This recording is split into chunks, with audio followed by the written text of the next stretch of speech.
We'll get rolling. Thank you, everyone, logging on. I know a couple other people are probably coming in right now, but this is our first ever captain's class. This has been a little project in the back of our minds for a while now, and with our team training growing so much, and just our athletes in general at our facility, we've been really wanting to dive in a lot deeper with some of the things that go into performance, not just the physical component. We added sports performance, mental performance training with the sports psychologist, just diving into things that make you elite. I think it's interesting looking at some of the leadership models we've been diving into. Brian's going to dive into a little bit more on his background, and we'll pick his brain a little bit more. But a lot of this stuff, I recall being a high school athlete, not being a captain, but someone seeing leadership skills in me and mentioning it to me and kind of helping me grow into a leader and eventually becoming a captain. Whether you have that C on your jersey or the band around your arm or anything like that, you could still be a leader in the weight room. You could be a leader for your family, all these things. So that's really the end goal of what I want you all to get from this, whether you're a coach or an athlete. There's all these things that you can take away from this and practice. So without further ado, I'll introduce our guest, Brian Ferguson. Thank you for coming on. If you could give a little bit of background, maybe of your athletic career, maybe some of your upbringing and all that. Yeah, right on, Ryan. I didn't do you justice. I actually just saw in your note that I owed you a bio. So I don't normally I think it's a little self-indulgent when you sort of dive into all the things you've done in life. But this guys, for all you listening, I'm super humbled to be here for a few reasons. One, I'll tell you. So Mike, DeAndrea, and Eric, I have actually known most of my life. Grew up in Avon Lake, and I've been privileged. I'll get back to it in a minute, but I've been privileged to live and work all over the world, and particularly in the performance space and some of the top, pro athlete and special operations performance facilities. And I really admire what T3 is doing. I think you're not going to find anything like this in most parts of the country. And as young athletes and leaders, I think to be able to focus on these things now in terms of culture is just invaluable. And so I just humbled to be here with you and what you guys are all doing as future leaders in your sport and frankly, in whatever you do in life. As I mentioned, I grew up in Avon Lake. I will tell you unequivocally, sports was the crucible for me that made me able to do things later in life that really brought me a deep sense of meaning and purpose. And what I mean by that, I played football at Avon Lake. At the time, Coach Dave DeLugas was there, and one of those guys, it was more about developing, young people than he was athletes, and just, really taught me about the concepts of resilience. I was not a good athlete. I was the type of person who had to work for everything. I didn't even play varsity till my senior year. And that year I was actually a captain. And I think it was because I was just so invested in doing the work. But the amount of work it took me between my junior and senior year to start on varsity it's probably the hardest I ever had to work at for anything. And it fundamentally changed my view of what work ethic could mean. And that was because of the teammates I had and the coach that I had. I left there, went to college at Miami. I rode crew in college, which was fun, but actually pretty miserable for anyone who's ever rode crew. It's just a brutal sport. It's really hard, but doing it in Ohio in the winter is tough. And I studied international relations. And after that, I left college, and I had the privilege right after 9/11 to intern in the White House. And my internship turned into my first job. So I worked in the White House right after 9/11, and then in the Pentagon doing national security policy. So working on things like intelligence and diplomacy. And in the course of that, I worked with a number of people in the Navy SEAL and the Green Beret community. And that really inspired me. My younger brother, Drew, he was a Green Beret. And at that point in my life, I just knew I wanted to serve. And so I ended up going into the military and going through basic SEAL training. And then I went into the SEAL teams and spent 8 years as a Navy SEAL, and had an extraordinary time, as you might imagine, at 2 different deployments, one to Afghanistan, one to the Middle East. And when I left my time in the SEAL teams, I got really into the space of performance. I was already passionate about leadership, but I started to really work with a number of professional sports organizations, places like Red Bull High Performance, Cirque du Soleil, and that led me into this space. Now I started a company in the performance space where we actually train frontline surgical teams, surgeons, and nurses how to manage pressure and stress in life and death environments. We have a partnership with the Cleveland Clinic, and so I get to come back to Cleveland quite often, but I currently live in Nashville. So I'll pause there. That's a lot of talking, a lot of directions we could go, but again, thanks for having me. Oh, that's awesome. That's awesome background. It's Honored to have you on here. So I did not introduce Eric Cook as well. So he's going to be co-moderating this. He's another performance coach and been here as long as the company has been around. So for all those listening in, Eric Cook is here as well. You mentioned the military experience. How did that shape you? You hear so many stories about a lot of people going through the military and that being such a big impact on their life and changing how they view a lot of things and being at such a high performance level with the SEAL teams. How'd that impact you personally, professionally? Can you expand a little bit on that? The military in general, I think for anyone on the fence, it's not for everyone. And I'm not someone who advocates that it is, but when you talk about a place that is at the intersection of doing hard things, finding meaning in the world, and being around extraordinary people, there's a reason that people really struggle to leave the military, because there's no other environment like it in terms of mission. You wake up every day, and no matter what you do, there's always work to be done to be better, mentally, physically, as a leader. For me, it really imbued the idea that two things. One, just do the work, meaning like every day there's something to be done, and getting up and just focusing on doing those things that matter and creating the habits and rituals that can make you a little better. That's what you see that when you're around people who are doing that day in and day out, it elevates you and makes you better. And so in that spirit, it was this notion for me, and my mantra is be better every day. And it's not to be better to compete or just to, for the purposes of being, of bragging, but how do we every single day get up and be 1% a little bit better? And that really is what special operations is. Push yourself beyond your limit a little bit every day. And if you do that over the arc of a life, you're going to lead an extraordinary life. That's awesome. Yeah, that's something I think can be expanded down into that high school realm, and something that we can do too, seeing so many athletes day to day. Just 1% better is a great way to kind of live your life. So. And I think, Ryan, on the 1% thing, it's one of the things that, Mike DeAndre and I have reconnected on that I really admire about what you guys are doing at T3, which is like the difference between truly world-class teams and cultures and people who go out and, some of the, I'm sure, student athletes on this call, like they're on a team and it's mediocre and they're just kind of going through the motions. The difference in that 1%, it's a mindset, and the mindset is create a learning culture. And for leaders today, whether you're in the SEAL teams or whether you're on a high school volleyball or football team, as a leader, how are you setting a tone where people come in and they're learning how to be a little bit better? Whether it's in the weight room, whether that's, the technical side of the game, whether that's how to mentally perform under pressure. But when you see that real hunger to be a little bit better, and it's part of the culture, that's all special operations is, whether it's the SEAL teams or Army Rangers or Green Berets. It's a group of people who are hungry to learn in the current environment and be a little bit better and apply that. And that really is incumbent on leaders to set the tone. That's awesome. With leaders, what's an underlying trait you sort of see with some of the leaders in that high performance setting, whether it be your experience at the White House, the SEALs, or your current role, working with some of the elite surgeons in North America? Do you see like a certain personality trait that kind of carries them that 1% better? Yeah, 100%. It's humility. And it's not, for you guys, it's not the humility that's, of course it's not being, boasting and being braggadocious, but true humility is someone who it's amazing to me, because whether it's the best athletes in the world, the best operators, the best performers, everyone I've been fortunate to meet who's at the top of their game is someone who the better they get, the more they realize they don't know and the more there is to learn. And so there's this hunger to continue learning and continue getting better.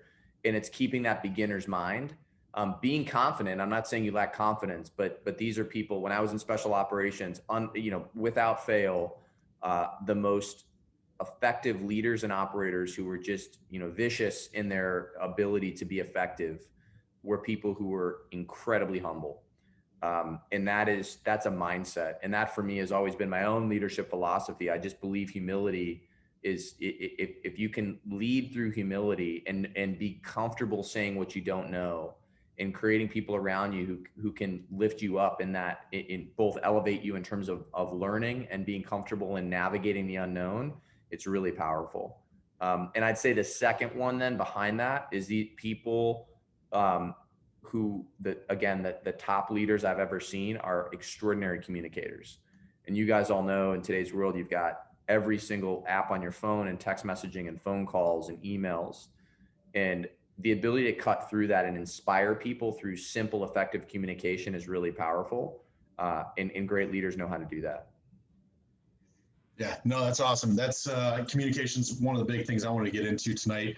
With the COVID shutdown for us, it was interesting. There was a silver lining really to us shutting down. We didn't have any athletes to train, right? We were doing some virtual things, but we met every single day for 3 months straight. Got a little monotonous, but either way, we were communicating better than ever.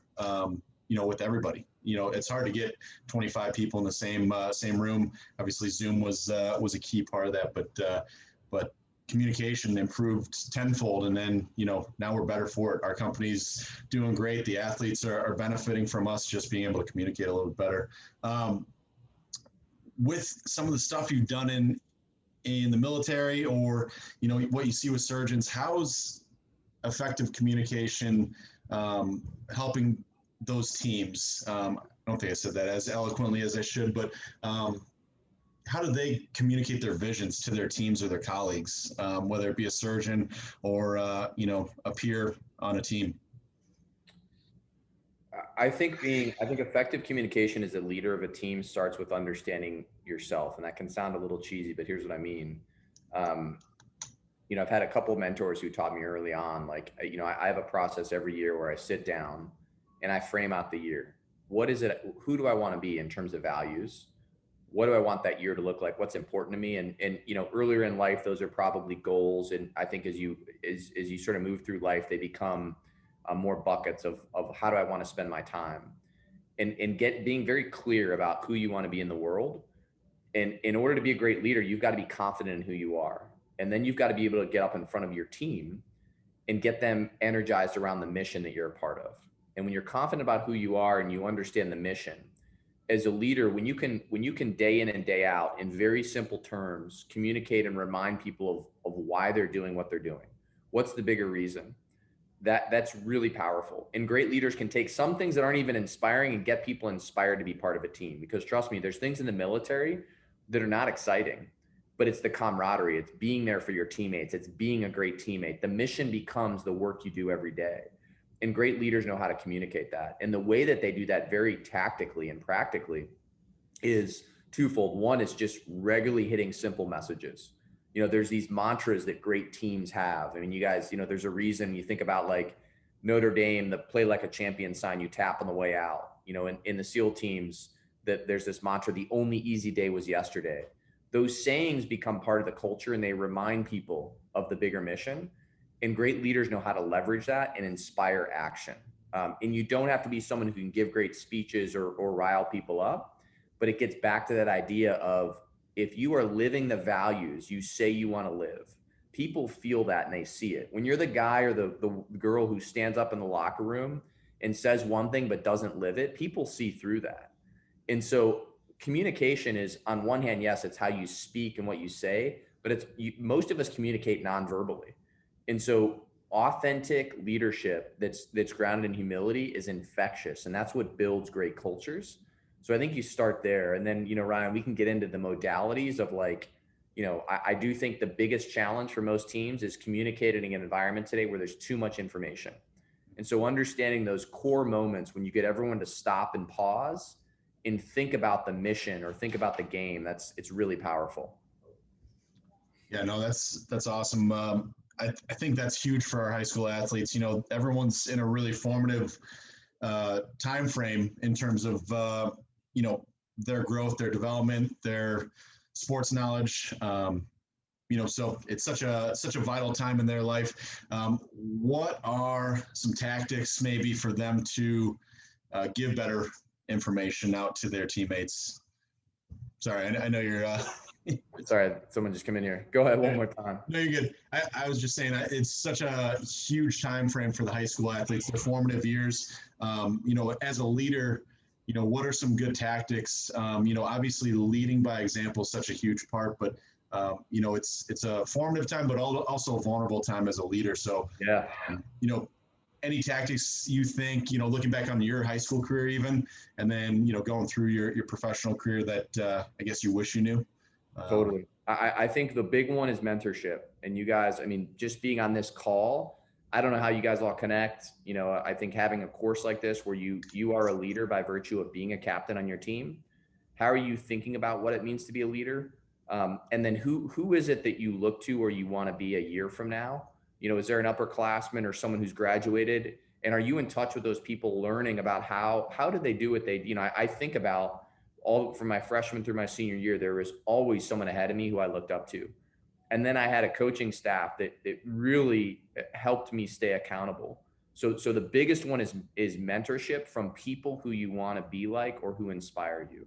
There are plenty of mentors who I think can be counterproductive. The sort of passive mentorship that's, you know, actually develops bad habits. Be very deliberate. And here's something that's such an important mantra for life. Very few people will say no when you ask them to mentor you. It's a human. We all feel like it's me getting on this call, right? Like it's a bit of gratitude to be able to give back anything that we learned in life that could help someone. So finding and seeking mentors who can really change your arc is first and foremost. I'd say, like, number one, make sure you have a mentor. Two, you know, one of the things I started doing in high school was writing down my goals and my values, and my coach made me do that. But that helped me again understand, like, if we're not clear about what's important to us and how we're going to get there in terms of who we want to be as a leader and a teammate, the world then pushes us in the direction that's convenient. So I'd say one is mentor, two is write down who you want to be and how do you want to be that person in the world in terms of your own goals. And then I think that the third one is like, just learn to be uncomfortable as a leader. It took me a long time to realize, like, I think when I look back at high school and I look at captains and other people who are leading, and I was like, oh, these people get it. They've got some special skill I don't. No, the difference is they just have the confidence to step into leadership, and they're not afraid or fearing a bit of failure or being wrong. And that really is the essence of leading. I don't care, again, if you're in a SEAL team, if you're a surgeon, it's skill is important, and confidence that comes of being skillful is important. But at the end of the day, leading is always rooted in some degree of risk and fear. And so not allowing that fear to overtake you and make you a lesser version of yourself. So mentorship, write down who you want to be in your goals, and then just be comfortable leaning into the fear of leading. Love that. That's awesome. 3 huge takeaways there. You know, I want to take a step back with some of the coaches on the call. It's sometimes tough as a high school coach. I've been at that level. I've been at the college level and all those things, you know, communicating your vision to your leaders too. You know, with your experience, how'd you either receive information from your leaders, or, you know, if you were a leader, how were you giving that to some of the people? Maybe you didn't have the opportunity to be hands-on. We had Jay Hennessy actually on a call last week, and he was talking about General Mattis and how, you know, he had to communicate to people he wasn't face-to-face with. But just that grand scheme of things, how would you go from maybe that coach's level on communication? And you're asking how, if you're a coach, do you communicate to a team? The vision more so for the leaders, you know, leadership to leadership, having a coach communicate to the leaders that can communicate to the players. Yeah, I mean, I think, you know, this is, I always believe the greatest cultures are rooted in an ethos and in tradition, and it's never too early or late to start that. When I think about, again, my high school football team, there were these sayings that were expected of you, and there was a history there. And so the coach did an amazing job of, it was clear that the rest of the coaches were on board that program. But what it started with was not, you know, it's one thing to show up to a job and someone tells you how to operate and what the playbook is. It's a different thing when there's a higher order. I think as humans, you know, we're all tribal creatures. It's why we're on teams. We love being a part of something. And we are at our best. We perform at our highest when we're doing it for something bigger than ourselves. And it's so important to remember that, because we can get lost in the X's and O's and the technical stuff and the rules. And when we remind people of, you know, why we're doing what we're doing, and as a coach, the coach is ultimately responsible for holding that ethos. Ethos is Greek for character. What's the character of your team?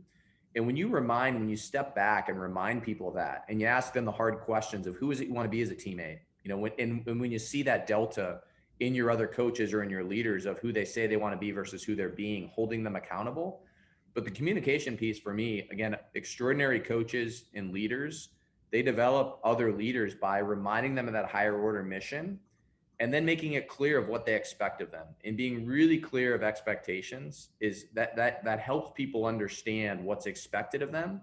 And then ultimately, great cultures allow those leaders to go out and execute how they think it needs to be fit. When you're a captain of a team, you don't want your coach micromanaging how you're interfacing with your younger players in the locker room. You want your coach to tell you, hey, here's the culture I expect, and here's who I expect you to be as a leader. Now go out and develop other leaders. And that's really powerful, that ability to be autonomous and empowered. Yeah, that's awesome. Yeah, no one really likes being micromanaged, I would say. So, no, that's huge for any of the coaches on the call. Even, I think that's a huge takeaway we can look to at our facility, just taking us to that next level. So with that ethos, I think that transitions us well to the next topic I want to talk about is accountability.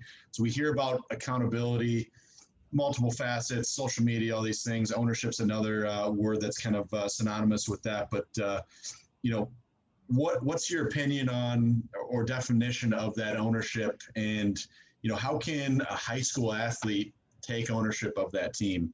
If the coach does approve that autonomy, what's that next step?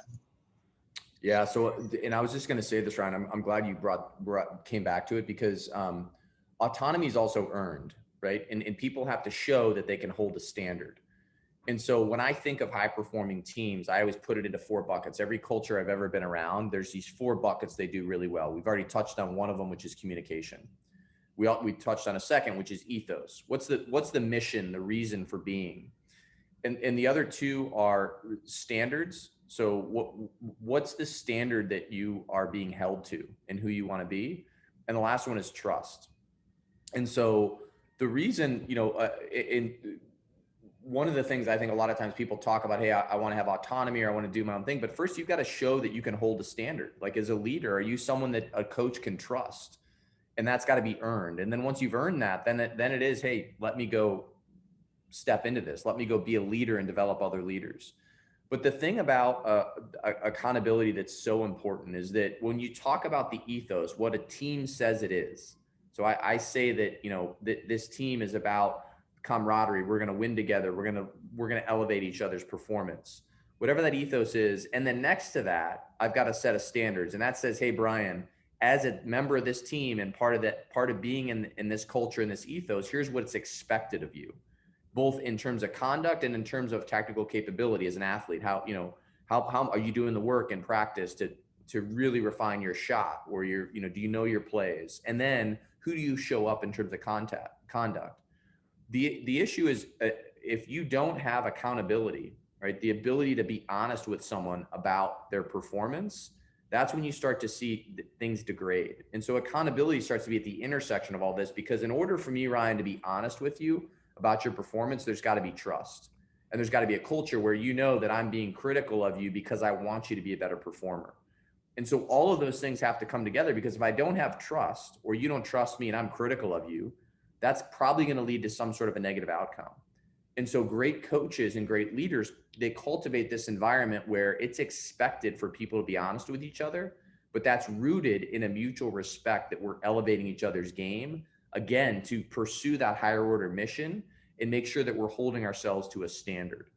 And that's where accountability ends up being at the core. But accountability, just like the ability to go out and sort of empower someone, that's got to be earned. And you've got to show that you can be accountable to a standard, to a cultural norm, and be a trustworthy teammate.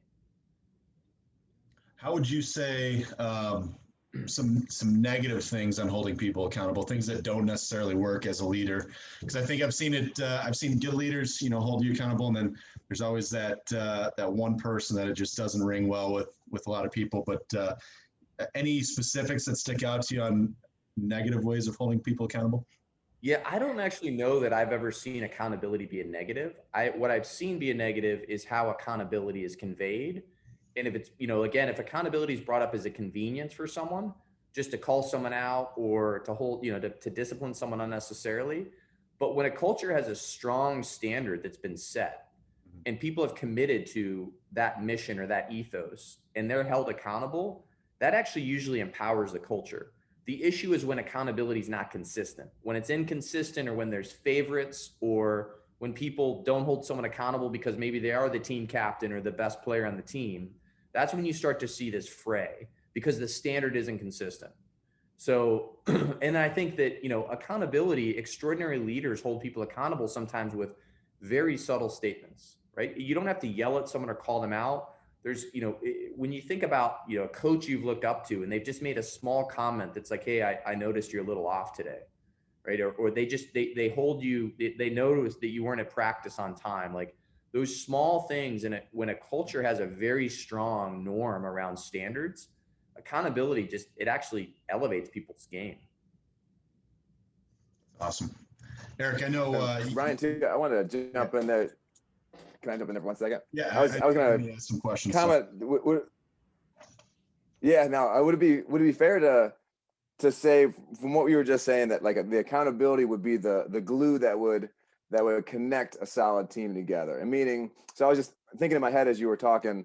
The trust and the camaraderie and the things that make up a solid team that needs to be fostered, right? That needs to be grown, that needs to be, gelled together in some capacity. And is it fair to say that like that accountability, and it doesn't have to be negative accountability, it doesn't have to be yelling at people. You don't have to be the leader that's always yelling at people and talking down to people, but that accountability and just, again, like you said, you don't have it today, or you're not pushing yourself today, or you're not doing your best. That kind of stuff really starts to open up those lines of communication to develop that deeper team. Yeah. And it's something it's got to be, it's earned over time. And this gets back to why leaders are so important and great coaches. I mean, you see, when you look at extraordinary cultures, great coaches are in the military, great commanders, they just are so consistent with what they expect of people and they communicate it very clearly. And actually, like, when I look back, the times when I was disappointed in great teams, it's when I didn't feel like I was held accountable, or I saw someone not be held accountable. But when I've really stood up in my life and been like, oh man, I got to get it together, it's being in an extraordinary culture where like you start to hold yourself accountable because you don't want to show up and disappoint your teammates or your coach. That's a powerful culture.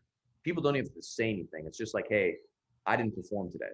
And that's like that again is the humility of really when you're a coach or a leader and you start to see that in your players where they're holding themselves accountable.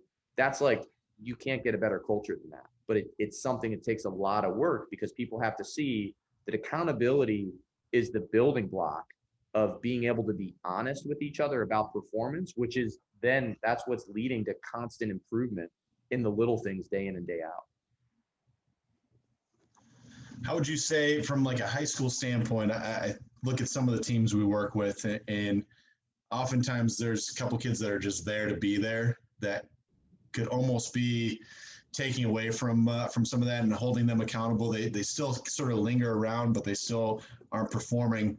Have you seen that at all in other sectors outside of high school athletics, but in the medical field or in the military? And how is that addressed?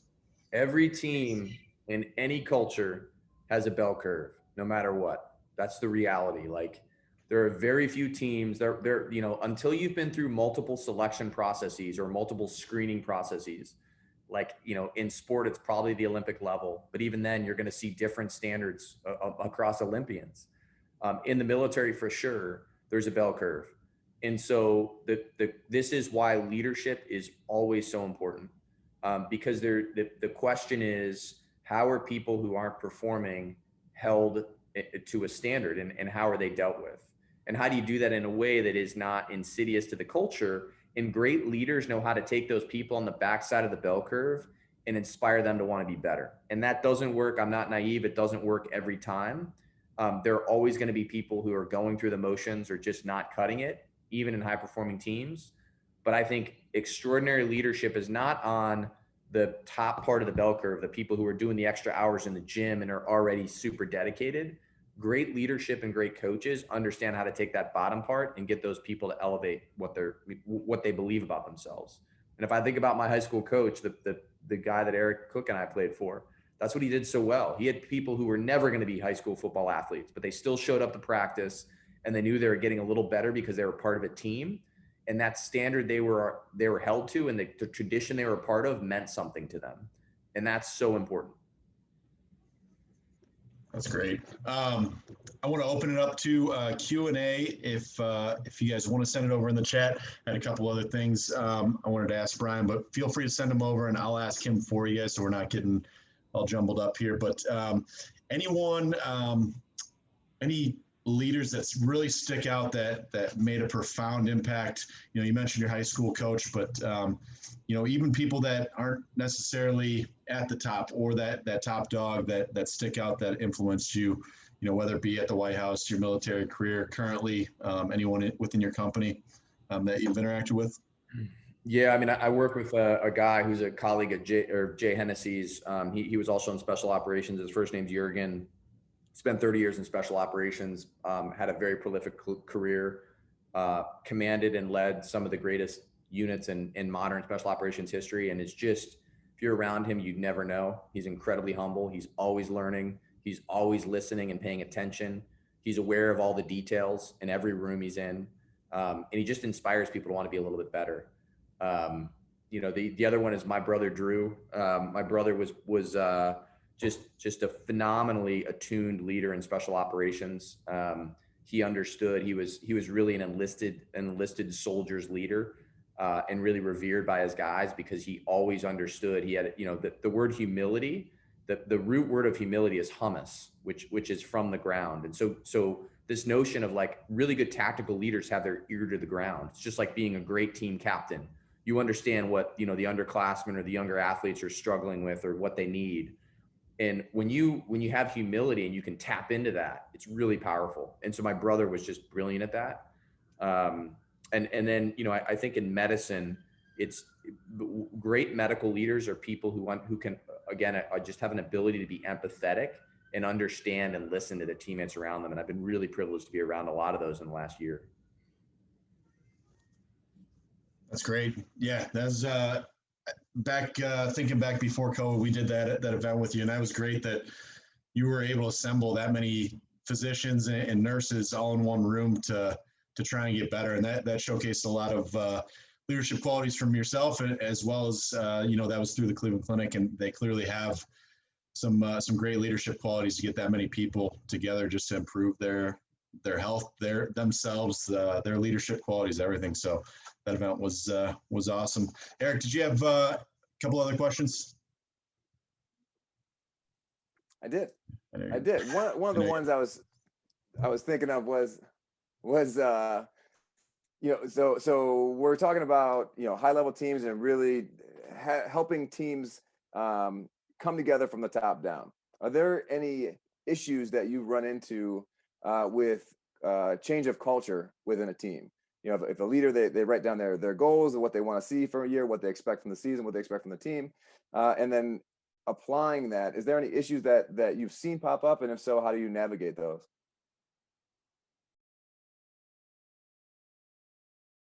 Culture change is always hard, and new coaches, new leaders. I mean, that's the military, you know, a commanding officer turns over every 2 years.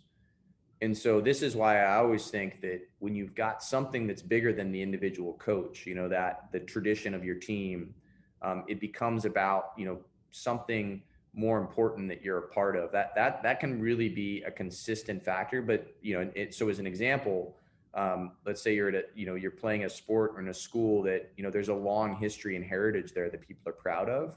That can transcend or go beyond any one coach. I also realize that some of you end up in toxic environments, right? You've got a really bad coach, or you got a senior on the team who's just, you know, people don't like, who's a little bit cocky or just has the wrong attitude. Those things can be insidious.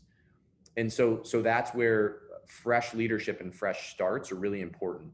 And in cultures that recognize that, you know, when, you know, all of you, as you're moving into a new season, those are like, seasonal change is a really important theme. I mean, just think in our life, what seasonal change means. You do the same in a sport. And so harnessing that to your advantage, you know, this is where little rituals are powerful.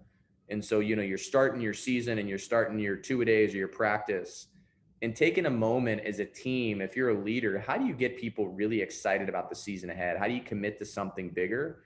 And again, when, great teams I've been on or been a part of, it's not just the day-to-day schedule and the things that you have to do. It's the moment where the team steps aside and commits to what they want to be in terms of a mission in the world.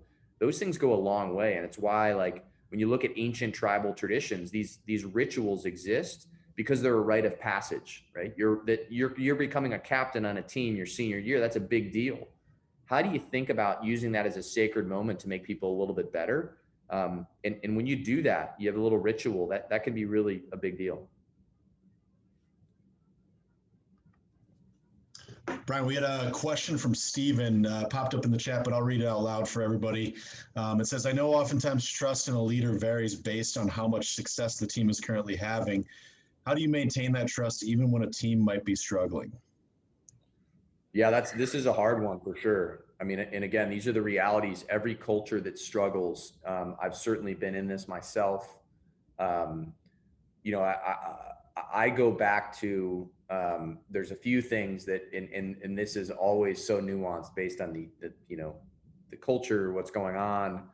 One thing, again, I find humility is powerful when a team is struggling, recognizing that, and not being, when something's not working, it either admitting that verbally or making a change. And I think that's always really difficult as a leader is making the call, like, when do I need to, do I need to remove a captain? Do I need to move someone out of their starting position? What is a way to shake up, because when a culture is struggling, I think shaking things up is obviously the way you go about that. When we relate that to trust, it's being honest about what's not working and being honest about how you're looking to change that environment. And so there's this balance. I think, this is interesting. I just happened to have a call yesterday with a very prolific, well-known general named General Mike Nagata, who was, a special operations commander. I worked for him. And he said, in my earlier life, I thought that being a great leader was about making the right decisions and cultivating trust. So what I've learned later in my life is being a great leader is about creating a great culture, and those people know when to make the right decisions and how to curate trust. And it's a really interesting way to, how are you developing the people around you when things aren't working, that there's enough trust there to make the changes that are necessary. And I recognize we could do a whole talk on this, on cultural change, but it is a really good question, and it's a really big deal, especially when people set a high expectation and they don't meet it. That's when I think you have to get back to being honest, which is the bedrock of trust. So that goes along the lines, kind of, let's say a coach makes an action that isn't favorable to the team, maybe breaks that trust a little bit. Them being honest and having, that conversation, is that first step that gets them back on track? Or have you seen other things sort of deteriorate the trust and then and find their way back? Do you have any examples based on that? Yeah, I mean, this ends up being this is a tricky one, right? Because there's certain coaches who are very effective and they can do things their players don't like, but it's for it, again, it ends up being for the better in the long run. I think the question is, and this is probably the difference, I imagine, I've never coached, but the difference I think about, again, leadership in general, the earlier you are in your career, the more you need feedback loops to understand how what you're doing is working or isn't working. And over time, as you get really confident in your style, you're more, you understand where to lean in even when people are not happy about it. I think, if I'm a coach, this gets back to those of you on the call here that are not coaches, but are captains and leaders. And so how are you communicating with your coach in a way that is giving them the right level of feedback? Not that, people are upset because practice is too early or went too long. That's like, those are trivial. But if there's a cultural issue, right, that is really disrupting how people are playing or how they perceive the locker room or the culture, like, that's incumbent on you to be able to communicate that to the coach. And the coach, if he or she is effective, likely has a feedback loop set up where they expect you as the leaders and the voice of your team to be conveying that. And that's really important to learn early on, is how do you go to your leadership and express what's not working? Because here's what I'll tell you. In surgery, one of the big reasons you see errors in big mistakes in surgery is you get bad leaders who are surgeons who will not take critical feedback. And when you're hard on people and you don't take good feedback, what that creates is people are unwilling to be honest, and that ultimately leads to errors and mistakes.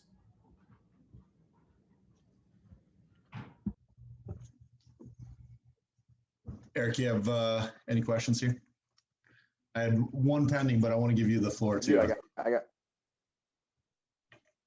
No, I just had one more,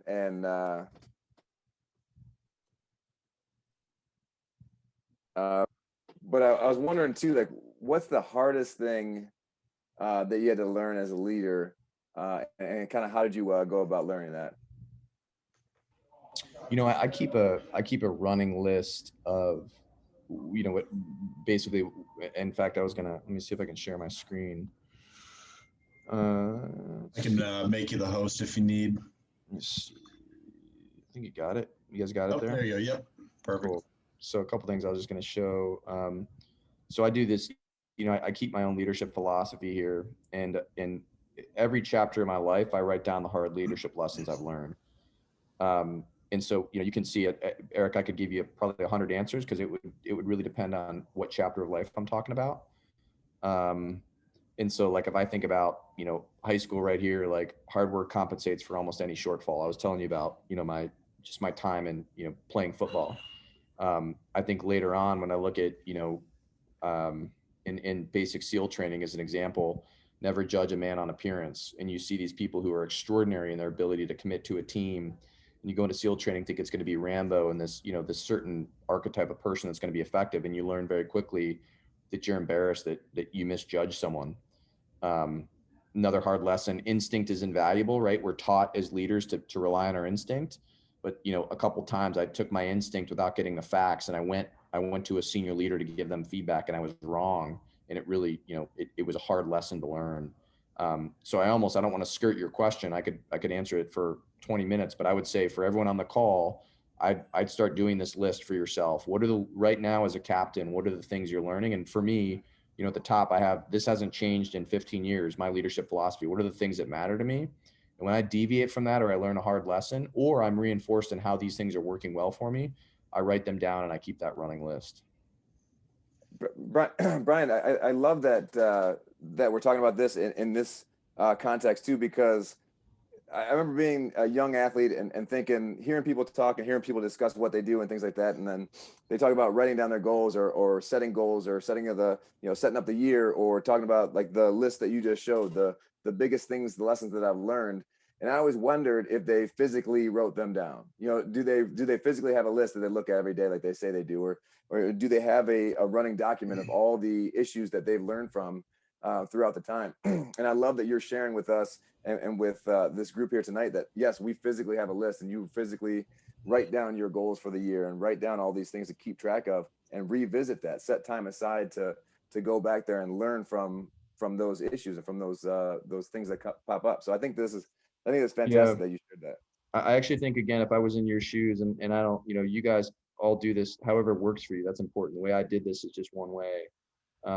What I'll say though, a couple other things, I do think writing down is really important, and I'll just, quickly show you guys. Every year I do this life plan, and I put, my 3 mantras, what's my goal for the year? What are my big values of who I want to be? And then, every Sunday, I think this is something you guys can start doing right now, but I do a weekly plan. Like, what is it that's important to me this week? And so I'll go through and answer these questions. What am I proud of? What am I grateful for? But I actually think these rituals, the very tactical rituals of writing things down against who you want to be in the world and what kind of leader you want to be, that is way more important than just having the title of being a leader. Because the difference between having that title and actually being a leader is how every single day you're learning, and how every single day you're taking a small habit or a ritual to be a little bit better so that you can be a better leader. And that comes down to, what are the practices you set up in your life? And it doesn't have to be overwhelming. I'm not suggesting you need, I've been refining this for 25 years, and I regularly meet people like Mike D'Andrea and Eric Cook and Ryan Richmond, and I learn something from them, and I incorporate that into my own practice. And so as you guys are early on in your career, I would just, encourage you to start thinking about, how are you capturing your learning lessons?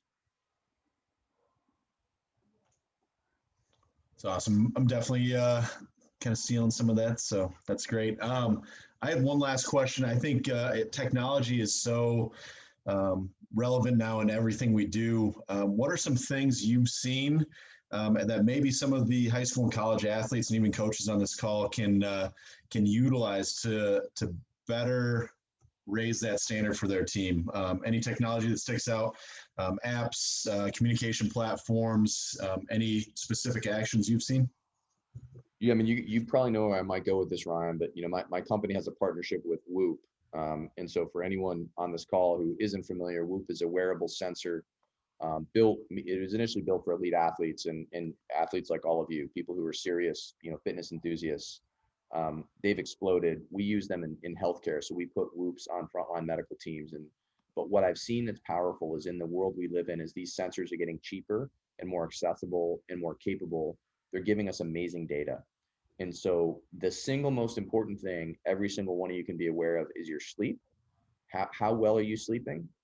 And also, what is your day-to-day, what is the state of your autonomic nervous system? How is your body ready for the day?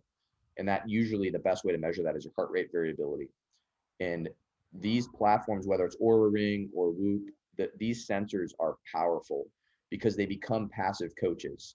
And the single greatest performance enhancing drug all of you have access to is your own sleep. And I did not become aware of it until I joined special operations and I was in my early 30s. But right now, if you can begin to optimize your sleep, it's going to make you able to train harder. It's going to make you cognitively sharper.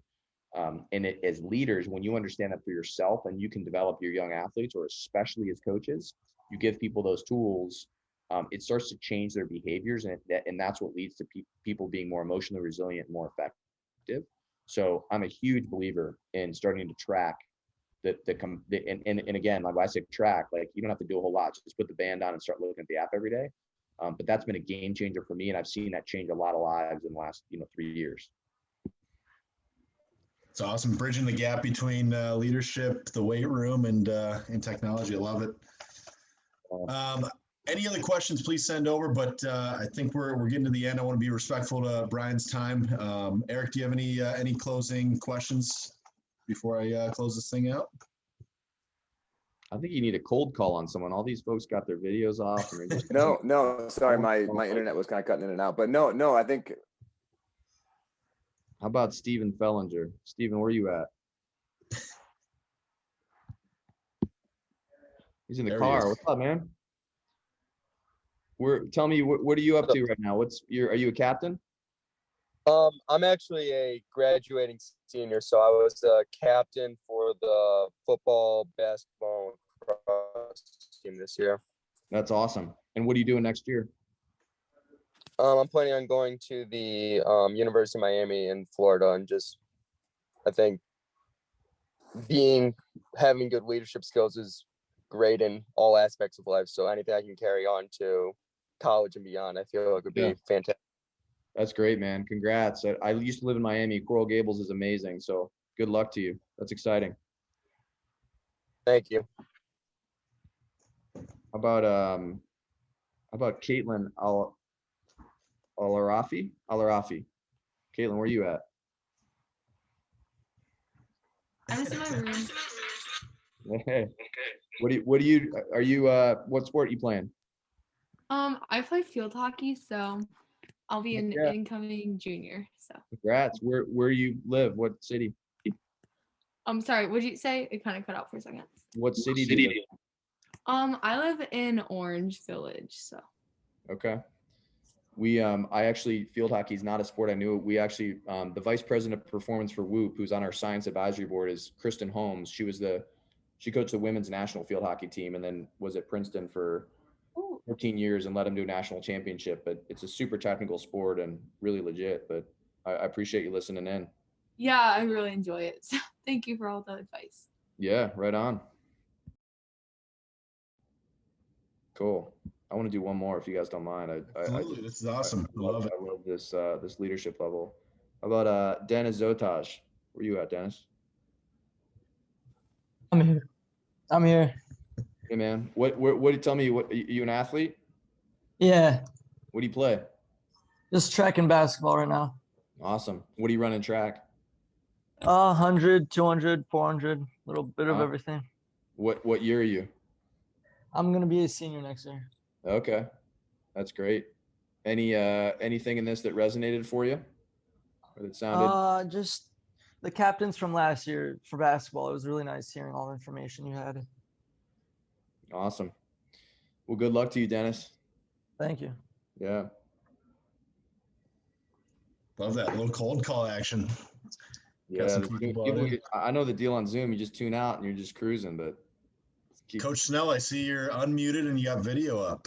yeah. Good to see you. Hey, Yes. taking notes though, a pen, so that's a good sign. It wasn't totally. Yes. Can you hear me okay? Absolutely. Yeah, good. Brian, I really appreciate your talk, and I got a page and a half worth of notes. If you don't mind me asking, the last thing you talked about, I didn't catch what you said. You have a band that you can put on that keeps track of your sleep, and you mentioned knowing how your body is ready for the day. Yep.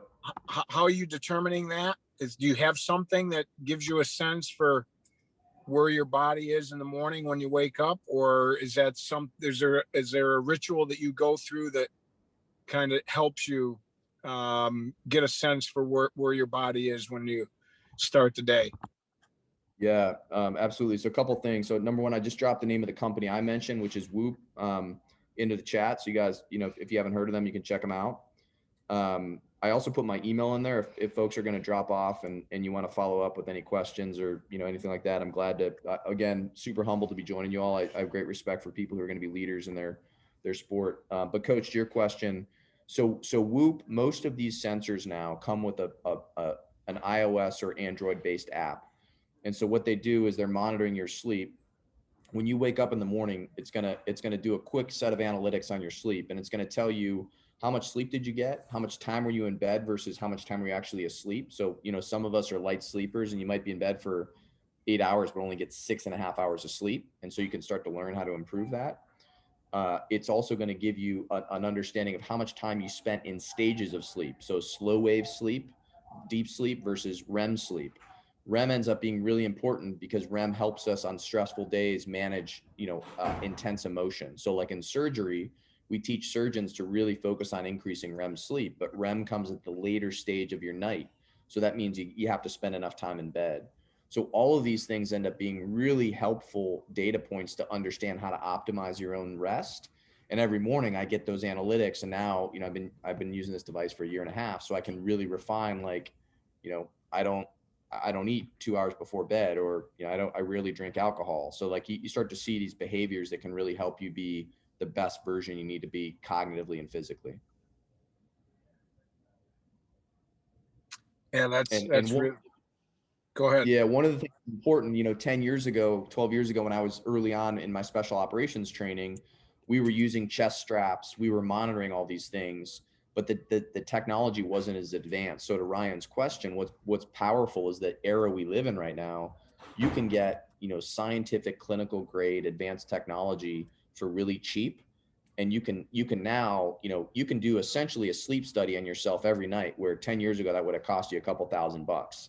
And pro athletes were doing that. Now you can do that for, a really low rate. So I always think anyone who wants to be extraordinary as an athlete, it's the first thing is understand your sleep.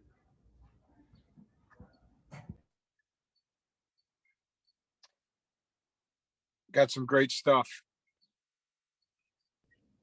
Right on. We had another question pop up real quick, if you don't mind. Our cold calls woke people up. Should have done that at the start. How do you respond to criticism? Do you take it personally, or do you take it as a chance to learn from past mistakes? That's Great question. I mean, I will tell you, I thrive on critique. I've always valued it. I like to think I'm healthy about it, but I'm definitely probably my strongest critic. But I think people are often, one of the things about special operations in the military is it conditions you to live for criticism. Because again, the cornerstone of all military organizations are debriefings and after action reviews, where you're really honest about people's performance, because it's a matter of life and death. If someone wasn't doing their job right or made a mistake, you need to talk about that so that in the future it doesn't happen. I will tell you though, personally, I think we all struggle with criticism. I just think it's human nature. So I'd be lying to you if I didn't say it's sometimes hard for me to take, but I deeply value it. And I really work hard to ask for critique from people I work for on my team. I just called a woman on my team today and was just like, hey, how, what do you think? How are things going? What could we be doing better? I think critique is the only way to authentically get better and know what if we avoid criticism, then we start to tell ourselves stories that we're, are not always accurate. Brian, if you don't mind me asking one more question. Yeah. First, I appreciate and have the utmost respect and admiration for you and the people who serve in our country, and obviously for guys who have been Navy SEALs. My limited understanding of the military, it's my understanding that you're the best of the best, and I absolutely love that. And again, I admire and respect that. And my question is, and I've asked this to other SEALs, so I'm obviously interested in hearing your response as well. What is the single greatest or most important quality that you have to succeed as a Navy SEAL, to get through all that training and be able to then be a part of the Navy SEALs? Yeah, I appreciate it, Coach. I mean, a couple things. One, I had a very quick career. 7 years in the teams versus people who did 30. So I would say I stand on the shoulders of giants and the guys who really created that culture and reputation. But at the end of the day, I think, as we talked about earlier, every single guy, there's been millions of dollars spent on what we call the common thread. What is it that makes someone, successful as an operator in SEAL training or in any special operations or advanced military training? And to be honest, I don't think we know the answer yet. I can tell you anecdotally that everything we talked about tonight, there's no secret sauce. First and foremost, it's a mindset. I promise you, I was an average athlete at best in high school. I didn't start until my senior year. I played junior varsity my junior year. I was not an elite athlete, so it has nothing to do with natural physical or athletic capability. But what not playing taught me was a mindset of how to do the work and how to just be ruthlessly dedicated to a vision. And when you can combine the power of the mind with physical output because you believe in something bigger, that's how every single one of us lives at a higher level and performs at our best. And you don't have to be a Navy SEAL to do that. So it's a mindset and a way of living that every single person on this call can go after. And it starts with being humble and learning. And to Edward's question, knowing your blind spots. What could I be doing better? Having mentors give you honest feedback. But that's all just a way of living, and anyone can do that. And when you start to understand the power of compounding effects of doing that day in and day out, that's how you start to live that mindset of being a SEAL. Mm.